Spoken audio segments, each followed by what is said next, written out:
Alhamdulillah, salatu salam ala rasulillahi sallallahu alayhi wa sallam. Donc, comme j'avais dit, on va parler Inch'Allah d'un sujet important qui tracasse ou bien qui tourne dans, on va dire, la pensée musulmane depuis longtemps. Le sujet de l'hijra, c'est-à-dire l'émigration, c'est-à-dire dans l'islam. Quel est son statut? Quel est le statut des musulmans qui vivent ici dans un pays, c'est-à-dire non musulman comme la France, etc. Sont-ils obligés de quitter? Quel est le jugement dans tout cela? Quelles sont les paroles des savants sur cette problématique?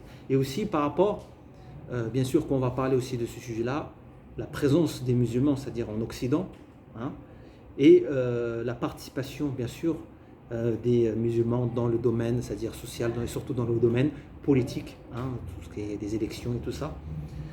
On va essayer de parler de tout ça, essayer de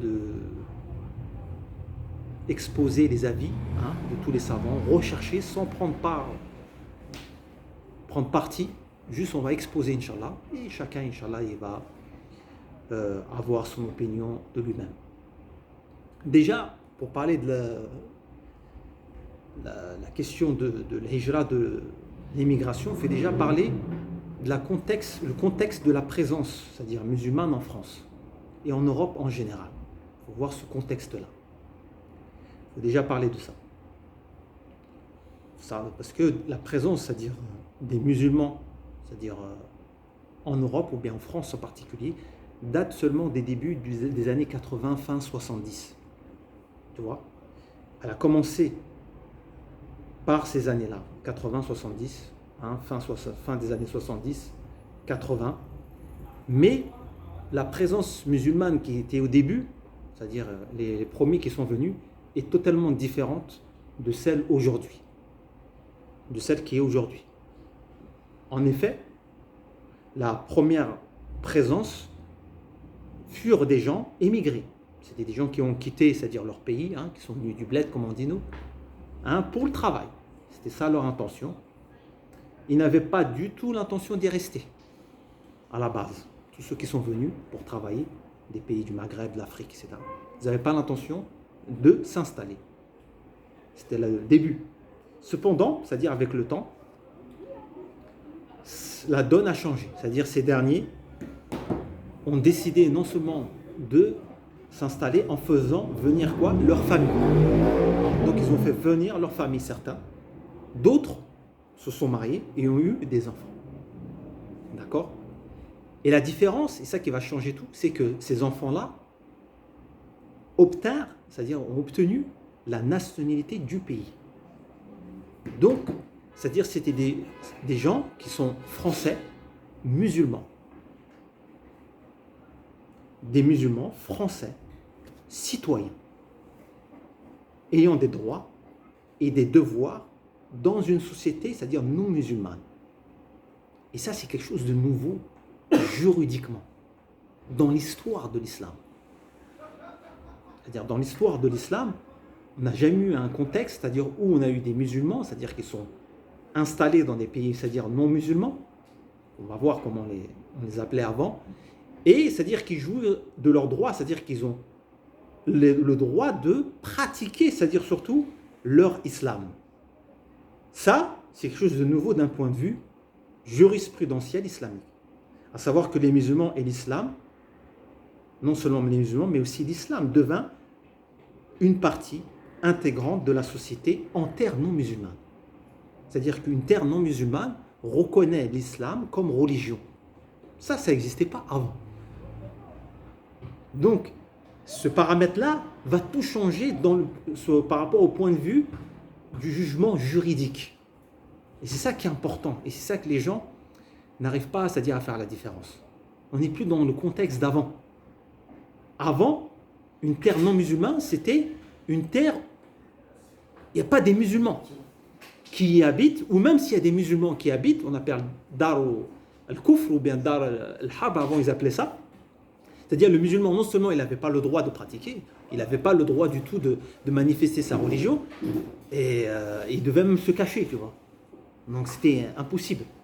Donc le contexte a totalement changé ici. D'où la nécessité d'un effort nouveau sur les questions qui touchent les musulmans. Et plus encore, les musulmans ensuite, ils ont construit des mosquées, des écoles, ils ont eu des associations qui leur permettent d'exercer leur religion, de défendre leurs droits. Et cela selon les lois du pays qui leur permettent cela en plus. Imagine. C'est-à-dire qu'ils leur donnent des droits de pratiquer. C'est un contexte qui est complètement, c'est-à-dire différent, qui est nouveau dans l'histoire par rapport à l'histoire avant. C'est-à-dire quand il y avait bien sûr on va dire l'empire islamique, au temps des Ottomans, etc. Il n'y avait pas cette situation-là qui existe aujourd'hui. On ajoute cela encore plus, on peut ajouter aussi les non-musulmans qui rentrèrent aussi dans l'islam, qui renforcent encore plus, ont renforcé encore plus cette présence musulmane. Sur cela, c'est-à-dire il est important d'analyser, c'est-à-dire la vision juridique islamique de cette société, pour pouvoir ensuite juger sur la participation sociale et politique, c'est-à-dire des musulmans, dans cette société musulmane. Et quel est leur statut? Quel est le statut, c'est-à-dire de résider dans ces sociétés-là. D'accord?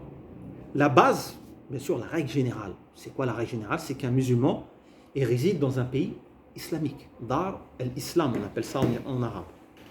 Bien sûr, après, on va définir c'est quoi Dar al-Islam. Bon, c'est pas des titres, hein. Pays musulman, c'est pas juste on met des trucs. C'est-à-dire, il y a des caractéristiques. Dar al-Islam, la base, c'est qu'un musulman vive dans Dar al-Islam. Pourquoi?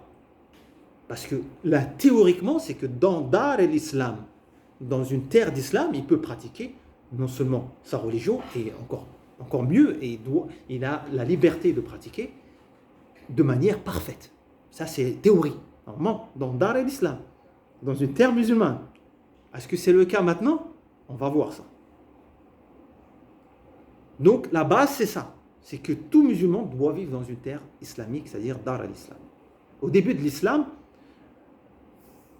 lorsque le prophète sallallahu alayhi wa sallam, il a émigré, c'est-à-dire il a migré à Médine, Allah subhanahu wa ta'ala, comme vous savez, il a ordonné l'immigration à tout musulman qui vivait où?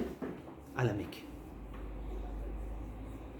Certains musulmans se renfrognèrent, c'est-à-dire ils n'ont pas voulu quitter la Mecque. Alors Allah, il a fait descendre un verset qui est connu, qui les blâmait, qui les a blâmés. C'est quoi ce verset? Allah il dit, qu'on utilise maintenant beaucoup pour dire, voilà, on n'a pas le droit de résider dans une terre non musulmane. Allah il a dit, ceux qui ont fait du tort à eux-mêmes, les anges en ouvrant leurs âmes en disant, où en étiez-vous? Et ils diront, nous étions impuissants sur terre. Alors les anges diront, la terre d'Allah n'était-elle pas assez vaste pour vous permettre d'émigrer? Voilà bien ceux dont le refuge est l'enfer, et quelle mauvaise destination. Donc on voit ici la menace de ceux qui se sont renfrognés, qui ont refusé de quitter, c'est-à-dire la Mecque, pour Médine. Bien que les exégètes ont divergé sur les gens qui sont visés sur ce verset, ils s'accordèrent que ce verset est général, à savoir que toute personne résidant parmi les associateurs, ne pouvant pas pratiquer, c'est-à-dire sa religion, doit ou devrait, c'est-à-dire émigrer. Ça, c'est la règle générale. D'accord? Donc, ils ont mis ici, ne pouvons pas pratiquer sa religion. Idhar, c'est-à-dire manifester sa religion, ou pratiquer même, c'est-à-dire sa religion. Cependant, il y a certains savants, qui sont minimes, ils ont eu comme opinion qu'il n'était pas permis de manière absolue de résider dans une terre, c'est-à-dire non musulmane, appelée Dar al-Harb ou Dar al-Kufr, s'appuyant sur le verset qu'on a dit apparemment, précédemment. Bon, il y a eu des avis comme ça, qui sont sortis, surtout au début, il y a, on va dire, une vingtaine d'années, beaucoup de fatwas qui venaient même de l'étranger, qui disaient, qui existent encore, et encore certaines fatwas qui existent, mais moins encore, qui dit que on devrait quitter toute terre non musulmane, sans faire de distinction. une terre non musulmane, on devrait la quitter. Tout musulman devrait quitter ça de manière absolue. Ils sont basés sur le verset qu'on vient de citer précédemment, bien qu'on a vu que c'était dans un contexte particulier. Et ils sont basés sur un hadith aussi, qui est souvent utilisé. C'est quoi ce hadith? C'est le hadith rapporté du prophète selon lequel il aurait dit, sallallahu alayhi wa sallam, inni bari'u, c'est-à-dire je suis innocent ou bien je me désavoue de tout musulman qui réside parmi les mushrikines, c'est-à-dire les associateurs. Donc là quand on entend ça, on a peur. Là, le hadith, je me désavoue, le prophète m'a dit, de celui qui réside au milieu des associateurs. Donc, ce hadith-là, il est utilisé par certains pour argumenter, pour dire que voilà, nous ne devons pas rester dans une terre non musulmane. Comment on va répondre? Ou bien comment les autres ont répondu? Alors, déjà, on a objecté sur ce hadith de plusieurs manières. Premièrement, l'authenticité déjà de ce hadith ne fait pas l'unanimité. Déjà, ce hadith-là, l'authenticité ne fait pas l'unanimité. En effet, le Bukhari jugea que c'est un hadith mursal, c'est-à-dire donc faible. Donc c'est la parole d'un tabi'in et non pas la parole du prophète sallallahu alayhi wa sallam. Déjà, premièrement. Deuxièmement, même si on suppose qu'il est authentique, c'est-à-dire le hadith, le récit de ce hadith en entier explique son sens exact. Parce que ce hadith-là, c'est juste une partie qu'on a citée là. Mais si on cite le hadith, c'est-à-dire en entier, on va comprendre réellement le sens de ce hadith. C'est quoi le sens hadith complet? D'après Jarir ibn Abdullah, écoutez bien, il dit, le messager d'Allah, sallallahu alayhi wa sallam, il a envoyé une expédition à Khath'am, c'est-à-dire un endroit. Mais les gens se protégèrent d'eux, c'est-à-dire de cette expédition musulmane, en se prosternant. C'est-à-dire que dans le camp des Kofars, il y avait des musulmans. D'accord? Et les musulmans qui étaient avec c'est-à-dire les mécréants, qu'est-ce qu'ils ont fait? Ils se sont prosternés pour faire signe, comme quoi ils étaient musulmans. Donc, ne nous faites rien, on ne fait pas partie d'eux, tu vois. Mais on s'empressa quand même de les tuer. Les musulmans les tuèrent. Ils n'ont pas cherché à savoir. Ils n'ont pas fait la distinction. Ils les ont mis tous dans le même sac. Alors cela est parvenu au prophète, sallallahu alayhi wa sallam. Alors il ordonna de les indemniser de la moitié du prix du sang, par personne tuée. Puis il dit, là il vient la parole qu'on a dit, il a dit, je suis innocent, regardez, je suis innocent de tout musulman qui réside parmi les associateurs. Ils ont dit au messager d'Allah, de quelle manière? Il répondit, de sorte que tous les deux ne voient pas leur feu respectif, c'est-à-dire le camp. Il y a une distinction entre les deux. Donc le sens de ce hadith, donc, il dit quoi? Il dit qu'il y avait des gens qui avaient embrassé l'islam, mais restèrent auprès des mécréants combattants. Lorsque éclata la bataille, certains musulmans qui étaient auprès d'eux furent tués. De là, le prophète sallallahu alayhi wa sallam se désavoua de ces musulmans qui ne sont pas distingués de ces musulmans hostiles, de ces mécréants hostiles. C'est dans ce contexte-là que le prophète a dit, je me désavoue de ceux qui vivent bayna dhahrayni al-mushrikin, c'est-à-dire de ceux qui vivent avec, c'est-à-dire les kuffars. Donc il y a dans ce hadith aucun argument qui interdit la résidence absolue chez les kuffars, de vivre auprès des kuffars. Ce hadith-là n'implique pas cela. Ce hadith-là, il implique un cas spécial, c'est-à-dire c'était des gens qui étaient avec des mécréants, c'est-à-dire combattants. Et les musulmans, quand ils les ont combattus, ils les ont combattus tous, ils ont tué même des musulmans. Ils n'ont pas fait la distinction. À partir de ce moment-là, le prophète a dit, Inni bari'un mimman yuqimu bayna dhahranay al-mushrikin. Je me désavoue de celui qui vit au milieu des hypocrites, des associateurs. Donc ce hadith-là, il a un contexte. Il ne dit pas dans le sens absolu qu'il n'est pas permis, c'est-à-dire de vivre dans une terre ou avec des non-musulmans. Donc ça, c'est la première réponse. De plus, Ibn Hajar, il dit en commentant ce hadith-là, Cette histoire ou bien, or, cette interdiction s'applique pour le musulman qui n'est pas la ya'man ala dini, c'est-à-dire il n'est pas à l'abri de sa religion, c'est-à-dire il ne peut pas pratiquer sa religion. Ce hadith s'applique pour cette catégorie de gens-là. Donc voilà la première réponse par rapport à ce hadith. Donc, la majorité des savants ont donc statué que la résidence dans un pays non musulman doit être détaillée. On ne peut pas l'interdire de manière absolue ou la permettre de manière, c'est-à-dire absolue. Il faut la détailler. À savoir que la permission ou non d'y résider donc dépend quoi? La possibilité d'y pratiquer et d'y manifester sa religion ou non. C'est ça c'est-à-dire la condition. Est-ce que la personne peut manifester sa religion et la pratiquer? On va voir les détails après. L'immigration des premiers musulmans. C'était où la première immigration? On oublie celle-là. On connaît l'immigration de la Mecque à Médine, mais il y en a une autre. Il y a la première immigration en Abyssinie. Et on est un meilleur exemple, un meilleur témoin de cela. Pourquoi? Donc ils ont émigré dans une terre non musulmane. Mais où le roi y était juste. Où ils pouvaient exercer librement leur religion. Et donc ils sont restés.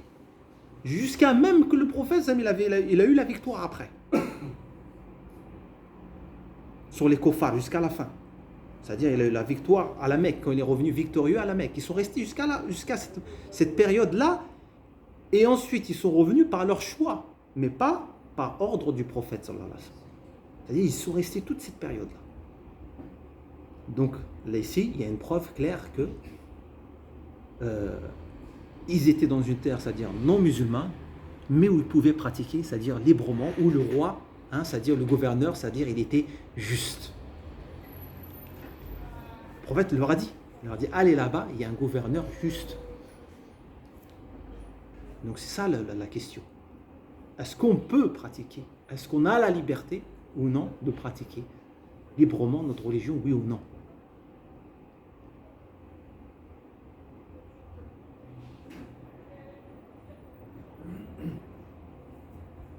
Donc ici, il faut noter que les premiers, c'est-à-dire savants, les premiers savants, les anciens savants, ils ont mis l'avis que l'immigration vers une terre, c'est-à-dire musulmane, est obligatoire dans le cas où il ne peut pas pratiquer sa religion.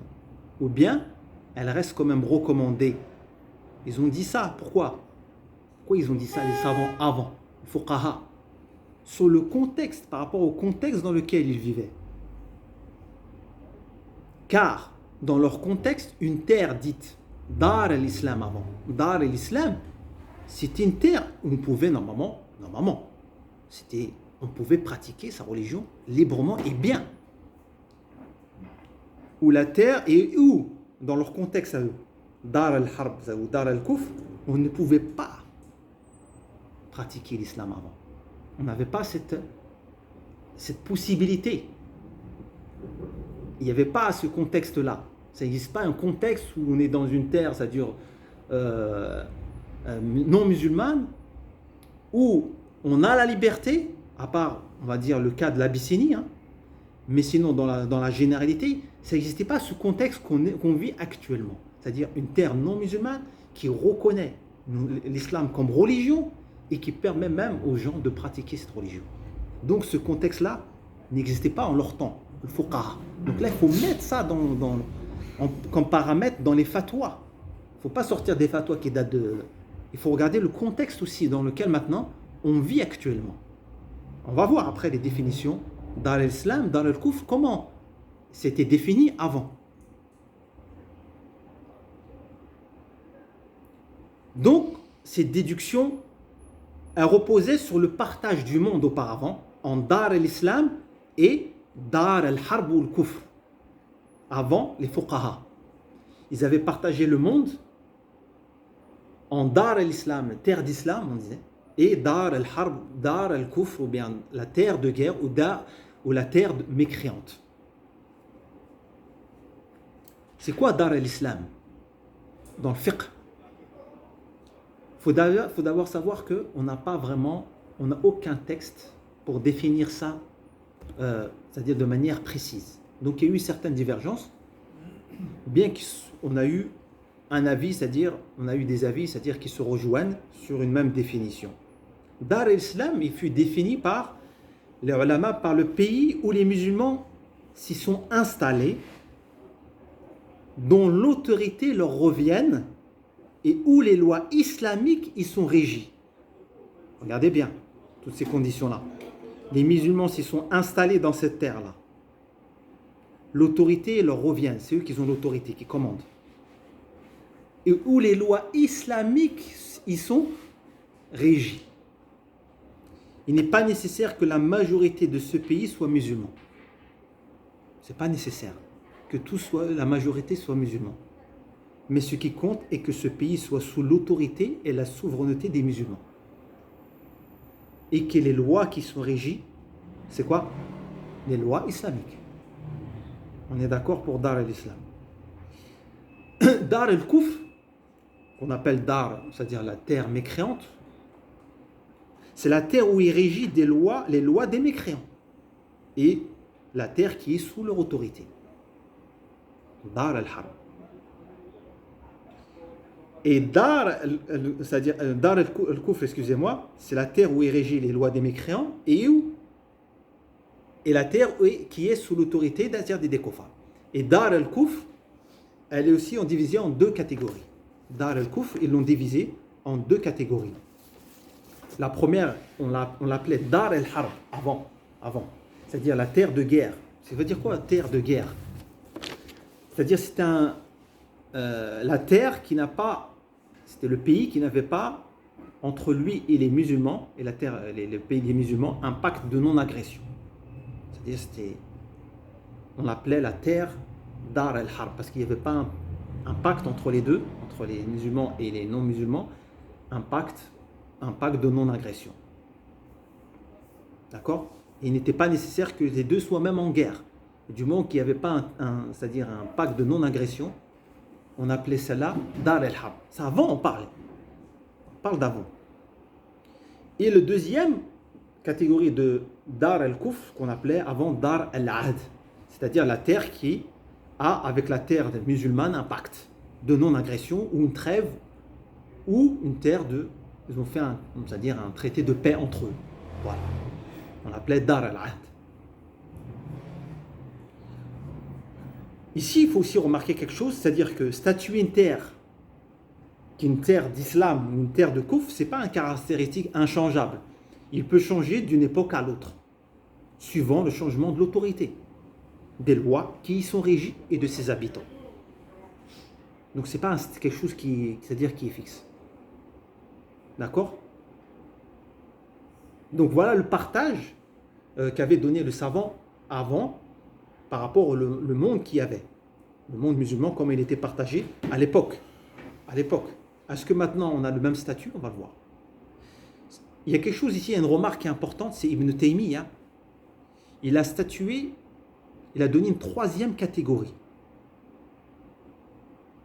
Parce que, regardez pourquoi, justement. Parce qu'il y a un contexte, il y a une situation qui est arrivée dans son temps qui n'existait pas avant. C'est quoi ce contexte-là? Il y avait une terre, c'est-à-dire qui s'appelait Mardin. Mardin, c'était au sud de la Turquie, qui a été envahie par les Tatars. Elle était envahie, cette terre, c'était une terre musulmane. Ses habitants étaient musulmans, mais qui était envahie par les Tatars. Donc comment on va appeler cette terre-là?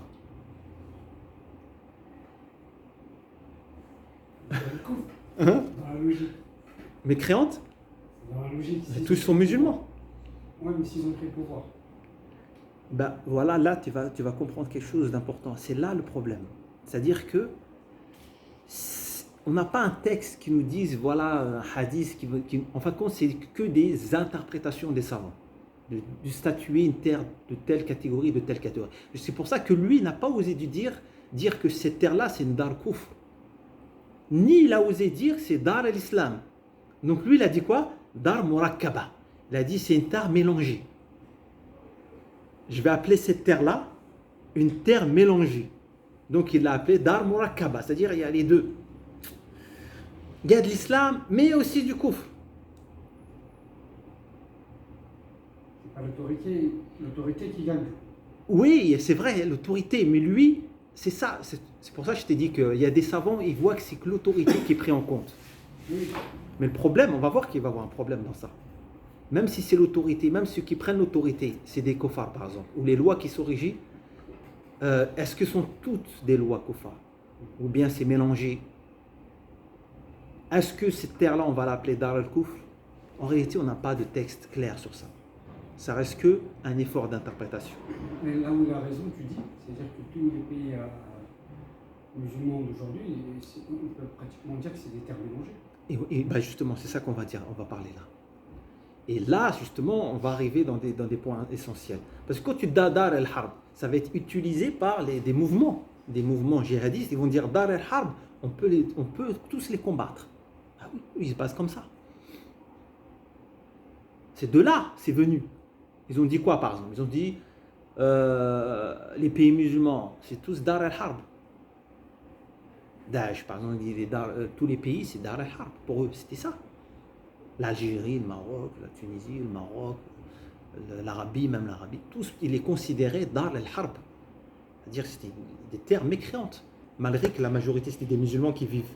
Mais pour eux, puisque les lois n'étaient pas, pour eux, régies de manière tous islamique, et eux, ils considéraient les gouverneurs, pour eux, ce n'étaient pas des musulmans, donc, ils ont dit, Dar al-Harb, voilà, donc on peut tuer, on peut prendre les biens des gens, après, ça y est, ça a tout un désordre.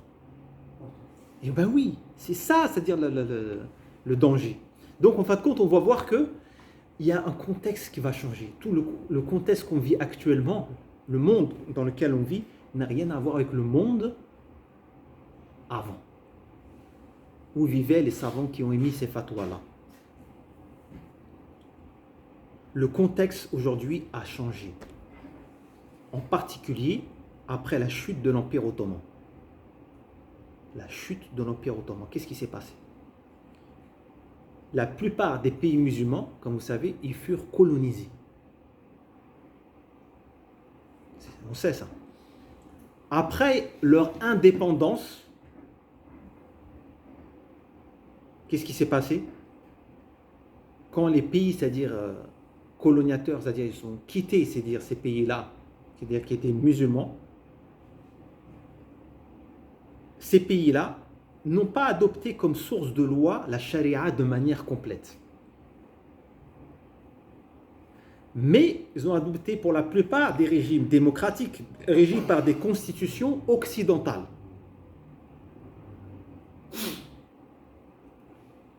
Où beaucoup de lois islamiques furent mises de côté. Ou bien tout des fois, ça dépend. Mais la majorité ont gardé même, certains dans leur constitution, ont gardé par exemple l'islam din ad-dawla, ils disent c'est la religion de l'État.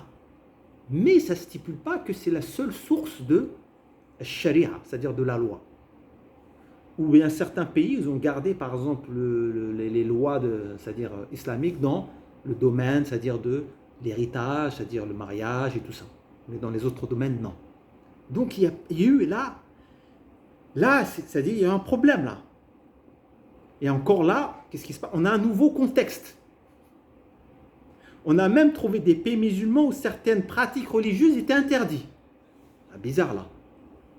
Pays musulmans qui a interdit, par exemple le hijab, par exemple en Tunisie, ça existait. À un moment, et le hijab était interdit en Turquie. Bah oui, la Turquie. Dans les écoles et tout ça. Après, dehors, oui, dehors, ils permettaient, je pense, mais dans tout ce qui est dans les institutions, dans l'école et tout ça, c'était le régime. Le régime, il était... la Turquie, vous vous rappelez, c'était un régime Atatürk, laïque. Jusqu'à présent, c'est encore laïque. Hein. Mais il y a des petits efforts là maintenant. Ça a changé. Voilà, il y a des petits efforts, mais ça reste laïque. C'est un régime laïque. Tu vois? Donc là, qu'est-ce qui se passe? Il faut un petit peu se réveiller là. Hein. C'est-à-dire qu'on a un nouveau contexte encore là. Et pire encore, c'est-à-dire dans des pays c'est-à-dire musulmans, des activistes, c'est-à-dire des savants, des prédicateurs, des érudits qui appelaient ou qui ont appelé à la charia, furent persécutés et même emprisonnés. Bon, un pays musulman qui emprisonne des gens qui appellent à la charia, bon là on ne comprend plus rien là. Donc, ou bien furent exilés de leur pays. C'est-à-dire ils étaient contraints de partir de ces pays qui sont musulmans. Pour aller où? En Occident, où ils trouvèrent une liberté religieuse et de pratique qu'ils n'avaient pas, même dans un pays musulman. Donc là, on va dire, mais qu'est-ce qui se passe? Donc là, on a tout un nouveau contexte. C'est-à-dire, on a un contexte nouveau. C'est-à-dire, les gens, ils ne comprennent plus rien. Hijra, hijra. Ouais, mais attends. Hijra, d'accord, mais il faut comprendre le contexte dans lequel on vit. Hijra, où? Où sont les terres islamiques, Dar al-Islam, que tu parles là déjà? Donc ces pays-là, c'est-à-dire que nous, c'est-à-dire on appelle maintenant musulmans, est-ce qu'on peut les appeler Dar al-Islam? Mais est-ce qu'on peut les payer Dar al-Kufr aussi? Donc là, il y a les extrêmes qui sont apparus. Le fait de statuer c'est-à-dire ces pays-là, malgré que c'est parce que c'est-à-dire ils ne jugent pas selon la loi islamique de manière totale de Dar al-Kufr, c'est abusif. Ça a été, il y a eu des fatwas sur ça. Des fatwas qui considèrent, qui disaient, voilà, si le régime, les lois ne sont pas islamiques, c'est pas considéré comme un Dar al-Islam. Donc là, c'est-à-dire il y a un nouveau contexte. Donc, la meilleure définition, ou bien c'est-à-dire le meilleur descriptif, c'est ce qu'avait dit Ibn Taymiyyah, c'est-à-dire on est dans un cas ici, murakkab, c'est-à-dire on est dans des terres, c'est-à-dire qui sont mélangées. C'est-à-dire c'est des terres musulmanes, c'est vrai, c'est-à-dire voilà, il y a la Dagne, mais les lois ne sont pas toutes régies selon c'est-à-dire le caractère, c'est-à-dire il y a le masdar, c'est-à-dire les sources des lois ne sont pas, c'est-à-dire islamiques. Sans parler de l'adl, c'est-à-dire la justice, c'est-à-dire et tout ça, c'est très très loin. Et en plus, c'est-à-dire qu'on nous dit c'est des pays qui ont adopté des modèles démocratiques, ça c'est juste en théorie, hein. Mais c'est pas du tout même pour la plupart c'est-à-dire des pays, c'est-à-dire démocratiques. Chacun fait ça comme il veut. Voilà. Ça, c'est l'Occident aussi. Voilà. Oui, Ils ont imposé. il y a ça. Donc, c'est-à-dire on est dans un nouveau monde. Deuxièmement, il y a qualifié, c'est-à-dire la terre de Dar el-Harb. C'est-à-dire pourquoi avant il disait Dar el-Harb? Parce que c'était un contexte avant, c'est-à-dire qu'il y avait une hostilité entre les pays, c'est-à-dire les pays musulmans, c'est-à-dire Dar el-Islam, et les non-musulmans. Il y avait c'est-à-dire un contexte d'hostilité entre eux. C'est pour ça c'est-à-dire les jurisconsultes, ils qualifiaient les autres comme Dar el-Harb, une terre de guerre. Et aussi qualifié Dar el-Harb parce que l'autre, quand il allait là-bas, un musulman, quand il allait dans ces terres-là, il n'était pas à l'abri pour sa religion. Il ne pouvait pas pratiquer sa religion, il avait peur pour lui, pour sa vie. Est-ce que c'est le cas maintenant? Ici, tu vas en France ou dans l'Occident, ou aux États-Unis, ou en Amérique. Voilà, c'est-à-dire que dans la théorie, tu as, c'est-à-dire t'as la liberté de pratique. Voilà. Ça, c'est la théorie. Après, on va voir. Il y a le pire, le moins pire, etc. Ça, c'est autre chose. D'accord? Donc, ce partage-là, il était par rapport à ce contexte-là. Maintenant, ça n'existe plus aussi, ce partage-là. Pourquoi? Parce que les pays, ils ont fait des contrats de non-agression entre eux. C'est-à-dire, il y a des contrats de non-agression. Avec l'ONU, tous, ils ont signé des pactes de traités de paix. C'est-à-dire qu'il y a entre les pays, il y a des traités de paix que nul n'autre doit agresser l'autre. Dans la théorie aussi. Hein. Il y en a qui ne suivent pas les théories. Hein. Et qui ne suivent pas les... Hein. Voilà. Mais normalement, dans la loi, non. C'est-à-dire que, donc tu ne peux pas dire tel pays c'est Dar al-Harb maintenant. Donc, les savants, il y en a qui ont commencé à réfléchir, à dire comment on peut appeler ces terres-là. Il y en a, ils ont. Certains contemporains, ils ont dit on va appeler ces terres-là Dar Da'wa. C'est des terres où on doit faire la Da'wa. Comme le Qardawi, Cheikh Qardawi, il avait cet avis-là, il disait ces terres-là, on va les appeler Dar Da'wa. Voilà, c'est une terre où on doit appeler les gens à l'islam. Voilà, pas dire Dar Da'wa.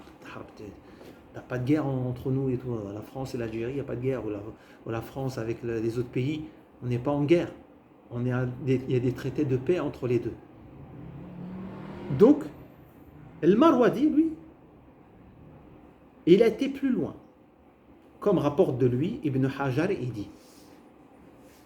Il a dit إذا قادر على إظهار الدين في دار من بلاد الكفر فقد صارت البلد به دار الإسلام فالإقامة فيها أفضل من الرحلة منها لما يرتجى من دخول غيره في الإسلام. Aïe, aïe, ça là, ça fait mal. Nous, on donne tous les avis. Après, chacun il fait son opinion.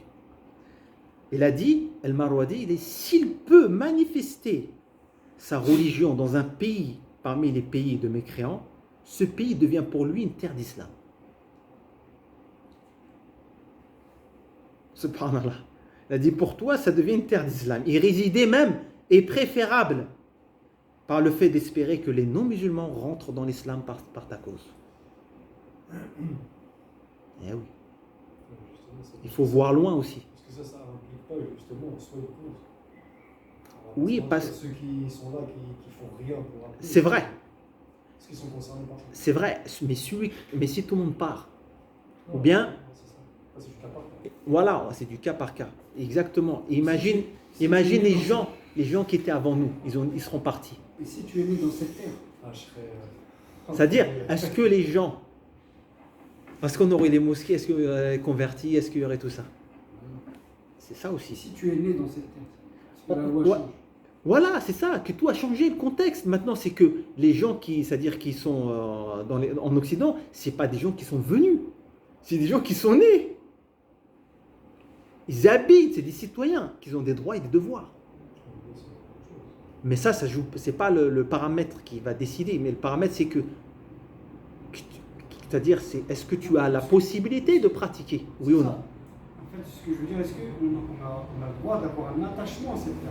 Oui. Le fait que je sois né dans cette terre. Mais là, on ne parle pas, là, on statue, le sujet, c'est la légitimité de rester dans une terre non musulmane. Mais le problème, c'est que la problématique, c'est déjà la définition terre musulmane, non musulmane, déjà, elle est plus claire. En cette époque, je parle. Elle n'est plus, c'est-à-dire, claire comme avant. D'accord? Elle n'est plus, c'est-à-dire, distinguée.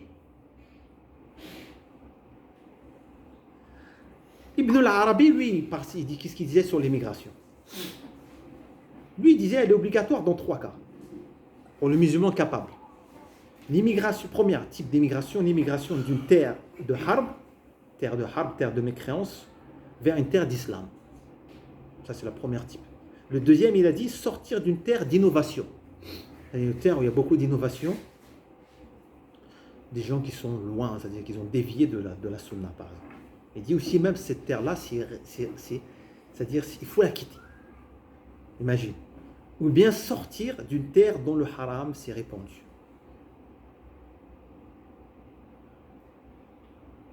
Ah. Mais là, qu'est-ce qui se passe?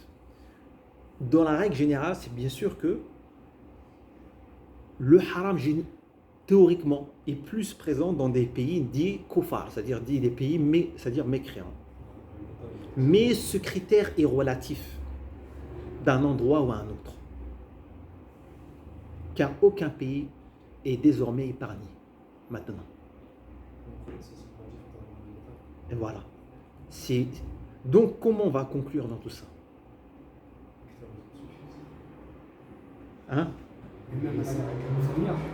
On pourrait conclure aujourd'hui que l'immigration, La maison mère, ils disent quoi ça? n'est plus dépendant du pays. Aujourd'hui, le hijra, c'est-à-dire partir, il faut plus, c'est-à-dire partir par rapport, c'est-à-dire au nom du pays, mais par rapport à l'endroit où tu pourras le plus préserver ta religion. C'est pas question d'un pays maintenant. C'est l'endroit où tu pourras le mieux préserver et pratiquer ta religion. Et ça, c'est du cas par cas. C'est du cas par cas, c'est période par période, c'est du contexte. Parce qu'aujourd'hui, on trouve des pays, c'est-à-dire mécréants, où la pratique est meilleure que d'autres pays musulmans. Dits musulmans. Au Canada, Arabes, par exemple l'Angleterre, c'est-à-dire le Canada, ou d'autres. Angleterre aussi, c'est magnifique ça. Bien sûr que la règle générale, c'est-à-dire la théorie, c'est quoi la théorie? Théoriquement, c'est que dans une terre d'islam, tu peux pratiquer le mieux ta religion. C'est vrai ou non? Ça, c'est la théorie. Mais qu'on voit, c'est-à-dire maintenant la réalité, c'est que ça a totalement changé. Le problème, c'est que des fois, les gens sont tellement devenus normaux chez eux là-bas. Ça a C'est pas totalement, important, en fait. voilà, ça a totalement C'est pas que changé. tu peux pas, c'est qu'ils font pas, en fait. Ça a totalement changé. C'est-à-dire que maintenant, des gens, ils trouvent mieux, c'est-à-dire, ils trouvent une liberté religieuse meilleure que dans un pays musulman. Certains pays musulmans, je parle. Après, donc ça veut dire que là, on n'est plus dans le même contexte. Ton contexte a tout changé. Donc le hijra, dire maintenant de manière de lancer des paroles comme ça en l'air, faut partir dans un pays musulman, ça n'a plus aucun sens. Et non seulement déjà, où il est dans l'islam, déjà que tu me parles, j'aimerais bien nous dire où elle est, comme ça on va aller. Et aussi, même si tu dis on va aller dans le terrain de l'islam, là, dans un pays musulman, est-ce que tu pourras y aller? Tu peux y aller? Est-ce qu'ils vont t'accepter? Le visa, le truc, les trucs. Bah alors pourquoi lancer des paroles comme ça? Il faut être réaliste. Tu vas dire on va en Arabie Saoudite. Bah l'Arabie Saoudite, tu peux pas aller. Tu ne seras jamais saoudien même si tu vas là-bas. Tu seras même un esclave si tu n'es pas saoudien. Tu n'as aucun droit, tu n'as rien. Tu n'as pas le même statut. Alors qu'ici, un non, c'est-à-dire un immigré, il aura plus de droits que dans un pays, c'est-à-dire dit, voilà, islamique. Donc il faut arrêter. Donc maintenant, c'est-à-dire on n'est plus dans le même contexte. Il faut regarder aussi. Donc il y a d'autres critères qui rentrent dans le jeu. En jeu, c'est quoi le critère de l'adl, la justice, et le huquq, c'est-à-dire le haqq, c'est-à-dire les droits. La justice sociale, les droits. C'est deux critères qu'on ne doit pas mettre de côté parce que ça fait partie de din, ça. L'adl, on se souvient de quoi? L'Abyssinie, qu'est-ce qu'il a dit le prophète? Allez là-bas parce qu'il y a quoi? Adl, c'est-à-dire il y a un roi juste. Il y a un roi juste. Ça va changer dans cette année. Tout change. Donc, c'est-à-dire, c'est-à-dire c'est du cas par cas tout ça. C'est-à-dire, il y a beaucoup de paramètres. Donc, l'adl, c'est-à-dire, ça fait partie des finalités de la religion.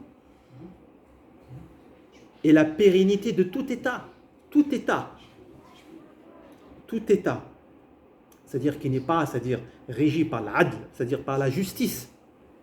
Tout État qui n'est pas jugé, qui n'est pas régi par l'adl, c'est-à-dire par la justice, il y voit la perte, qu'il soit dit musulman ou autre. Et tout musulman qui est régi par l'adl, Allah lui a garanti la pérennité. C'est ce qu'a dit Ibn Taymiyyah. Qu'est-ce qu'il a dit Ibn Taymiyyah? Inna Allah yansuru dawla al-adila wa in kanat kafira. Wa la yansuru dawla al-zalima wa in kanat mu'mina. Imagine qu'est-ce qu'il a dit Ibn Taymiyyah. Il a dit, certes Allah secourt ou bien soutient un pays juste, même s'il est mécréant. Et il ne soutient pas un pays injuste, même s'il est croyant. Bon, il faut arrêter alors. Il faut arrêter de lancer des phrases comme ça, il faut partir. Non, maintenant, il faut dire, faut mettre les choses dans son contexte. Il n'y a plus rien à partir ou il n'y a rien à partir. Maintenant, tu vas dans l'endroit où tu peux préserver ta foi. Ça peut être ici, dans un pays non musulman, comme dans un pays musulman. Ce qui compte, c'est où que tu vas préserver le mieux ta religion, où tu vas pratiquer le mieux ta foi et ta religion. Donc, Il faut, c'est-à-dire remettre, c'est-à-dire ce sujet dans le contexte, c'est-à-dire, et ça c'est très important. Wallahu a'lam sur cela.